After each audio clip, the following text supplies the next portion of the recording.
Decided to put a video up. I have been working a lot, listening a lot to what Spirit has to say, and I've been doing one of the favourite things with me, which quite a few of you either know or don't know, is that a lot of the time Spirit actually talks to me in parables and stories. And for years and years and years, I have been accumulating parables and writing them down. And I thought, I absolutely adore them. I know when we were kids, we absolutely loved a really good story.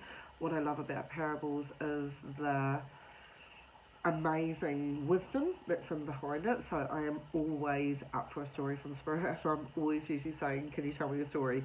So I would like to share some of these with you because I think they're incredibly valuable, and a lot of them actually pertain to what we're actually going through on the earth plane right now as well. So without further ado, this is one of them that I've just randomly chosen to share with you, called A Stone in My Shoe. There was a traveller who carried his wares from town to town, beautiful fabrics from far-off lands, trinkets and colourful ribbons, and anything that caught the eye. The traveller walked from village to village, city to city, country to country, collecting beautiful things and selling them on in the next village, in the next city, the next country, and wherever his feet would take him. One day, after a very successful foray for goods, he discovered he had purchased just a little bit more than he could carry. His stubbornness kicked in, and he adjusted and readjusted his backpack so he could carry all of the goods. He found if he leaned forward, he could counterbalance the weight, and while walking like a stooped old man, he could still travel. Deciding that this was the very best option, he commenced walking. His eyes were on the road in front of his feet, and he would often stop and rebalance himself and straighten and give himself a break. Unbeknownst to the traveller, he was being followed by a thief.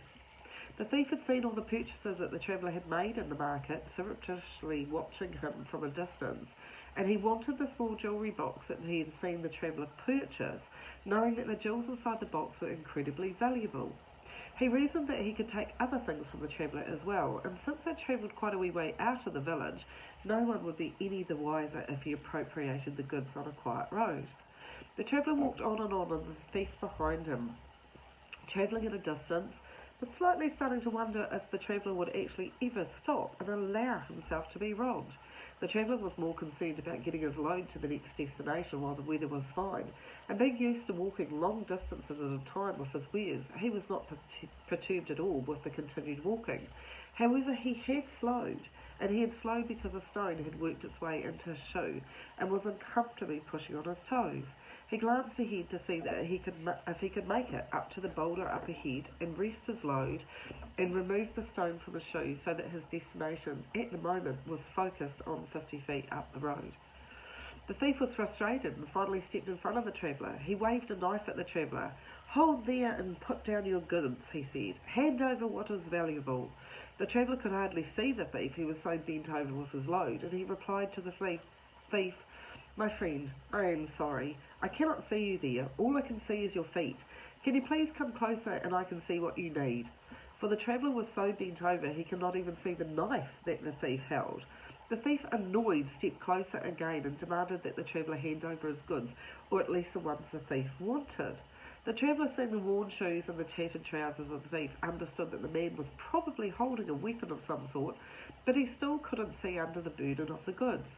So he politely asked the thief, "My friend, can you let me go ahead to the boulder yonder, and I will release my burden. You can take what you can carry if you just spare my life. For you see, I have a stone in my shoe, and it is making the carrying of this burden harder than I thought it would be. I just need the boulder to support the weight of this bundle so I can take it off." The thief thought about this and said, "No, I demand you drop the goods now, or I will stab you in your heart." The traveller tried again. "Young friend, I cannot drop the burden, for it is precariously balanced, and I fear with the stone in my shoe it will unbalance me, and I will fall smashing some of the very goods that you are after." Again the thief thought about this and stepped closer. He really wanted to see the man's face, to see if he was intimidated, and he wanted to lean down to see if there was indeed a stone in the man's shoe, as he stated. So in his impatience he leaned forward to see under the burden, trying to see both the shoe and the traveller's face. The traveller was not new to being robbed. There was many a time he'd been approached over the years, and there were many tricks he had learned along the way. And as the young man leaned forwards, looking under the burden to see the traveller's face, the traveller simply leaned even further forwards, and the whole bundle flipped, and the weight of it all landed on the young thief, knocking him to the ground and knocking the knife from his hand. The young man was dazed and winded, and the traveller kicked the knife away from the thief's hand and calmly removed the stone from his shoe. He stretched and straightened his back, relieved that the sheer burden and weight of his burden had been lifted. He had no pity for the young man pinned by the goods and wounded on the ground. He did have a tremendous amount of gratitude for the stone in his shoe that had given him an excuse to lean even for the furrows and drop the burden on his unwanted thief. The young man was gasping on the ground, for the goods were indeed incredibly heavy, and he did not realise that the traveller had such strength. "Let me go," he gasped to the traveller, "and I will not harm you." The traveller threw back his head and laughed. "You, young man, are in no position whatsoever to negotiate, for you are stuck beneath the very goods that you wanted. Instead, I will offer you this. I will let you go in exchange for a few coins for you to buy some food for yourself, and the stone that was in my shoe." The traveller leaned forward and showed the young thief the stone. "I don't want that," exclaimed the trapped thief, and the traveller laughed again. "The stone is your reminder that when someone says they have a stone in their shoe and it will unbalance their burden, you will understand. A little pain can be borne for a period of time in uncomfortability, and it can give you wisdom. But a heavy burden will quite often be your undoing, no matter how much you want to carry it." The traveller laughed heartily at his own joke. He waited and watched the younger man struggling to get out from underneath the heavy load, and the young man could not move easily and quickly exhausted himself. And the traveller, enjoying the break, picked at his nails with the tip of the knife and asked politely, "Have you considered my offer?" The thief, knowing that they were at a stalemate, sighed. "Your offer is generous, and considering my predicament, and yes, I accept your offer." The traveller leaned down and rolled the goods off the young man and helped him to his feet. "I shall keep your knife because I do not trust you. But here are a few coins for food, and here is your stone." He placed the items in the young man's hand and he waited. The thief, feeling extremely foolish, took the coins and went to throw the stone in the distance in annoyance. The traveller cautioned him again. "Never forget that such a small thing as a stone in your shoe can cause you changing your perspective or changing the outcome of what you thought would happen. Keep the stone so it reminds you of your choices." The young man stuffed the stone and the coins in his pocket and walked off humiliated in the direction of the village from whence they had come. The traveller watched him go for a long time, wondering if the young man would turn back and come back and fight him. When he did not, he turned and looked at the large bundle of goods on the ground. He was equally frustrated with himself, for his own learning had come from a simple stone in his shoe as well. If he was carrying too many things, he could not stop either with his hands full to take a simple stone from his shoe, nor protect himself from a thief. He shook his head as he rearranged goods again onto his back and into the backpack. So much wisdom from such a small thing, and shouldering the overlarge goods and hunched over yet again, he continued on his way, paying more attention to what was around him. Burdens can be hard things to carry, especially when as humans we have a tendency to overthink and overanalyse what we think we can actually deal with, and in fact what we think we should be dealing with. How many times have you carried a burden and then in a simple hiccup has overburdened you and set you on your bottom? Perhaps the wisest thing is to carry as much as you can, giving room for flexibility to be able to deal with any situation in life. This is something that's really, really important at the moment, because I'm watching an incredible amount of people carry burdens that are not their responsibility. Each of us here has such an amazing individualised life path. We are only even given as much as we can deal with. Yet as we transition along, we seem to do the same thing over and over again. Feel responsible for our partner, feel responsible for our kids and their life path, feel responsibility for what's going on in the world, and feel overburdened by that responsibility. The stone in our shoe is when we get sick, because we have caused so much dis-ease in our life that the universe says you have forgotten how important that you are, and you have tripped yourself up. Literally, the stone in your shoe was believing that you were able to carry all this responsibility and this burden and all of it without actually realising your own importance and the ability for you to run out of reserves of energy and run out of your own well-being and your own health. And that's your really, really big reminder. Now, before everybody chimes in here and says, but we all have burdens and responsibilities, absolutely, 100% we have responsibilities, but no one asked you to take on more.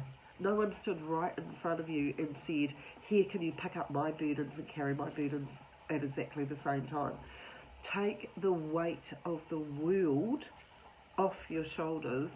And Spirit has this unbelievably clever saying, which I absolutely love, which is, you were not born with a cape on. Nobody's expecting you to be a super woman or a superman and carry all the burdens of responsibility. If you are choosing to do that, you are going to choose to create the stone in your own shoe and burden yourself with overloaded responsibilities until something has to give. So the parable is actually very clever what's going on. There's lots of changes that are going on in the world. There's lots of inflation that's going on in the world. There's lots of things that are going on in the world that feels like burdens of responsibility. In reality, you can't actually fix any of them. You can deal with what's going on in your current world with flexibility, exactly as I've said, that actually says, if I do need to move in a direction, I am not so overburdened that I just see it as another responsibility and I feel exhausted by that responsibility. You've got to counterbalance yourself in life with hard work over here maybe, and also play over here, certainly nurturing over here, and looking at yourself as valuable as well.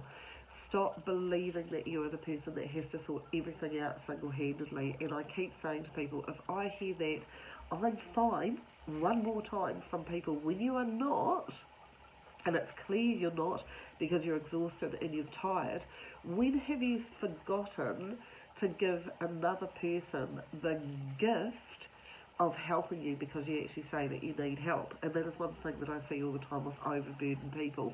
They go, I've got to do this, it's my responsibility. And I'm like, you didn't ask for help. And they're like, nobody offered. And I'm like, you didn't ask for help. When you ask for help, you have to be very, very strategic how you deal with it. If you have spent a lifetime carrying responsibility burdens for everybody else and suddenly expect them to see that you're burdened when you have shown them all the way along that you can carry all of this without saying everything, then you have to take the time to re-educate them that you cannot do it. Please do not leave it until you are sick or unwell or in disharmony or disease before you actually say, I can't do this anymore, and everybody looks shocked and goes, what do you mean? Start learning you're equally important. Start learning to put down responsibilities. Do not build your own stone in your shoe. Now, I hope you love the parable as much as what I do, and I will be putting more in them up because I think they're fabulous learning and they give us wisdom to go from. Take care of you.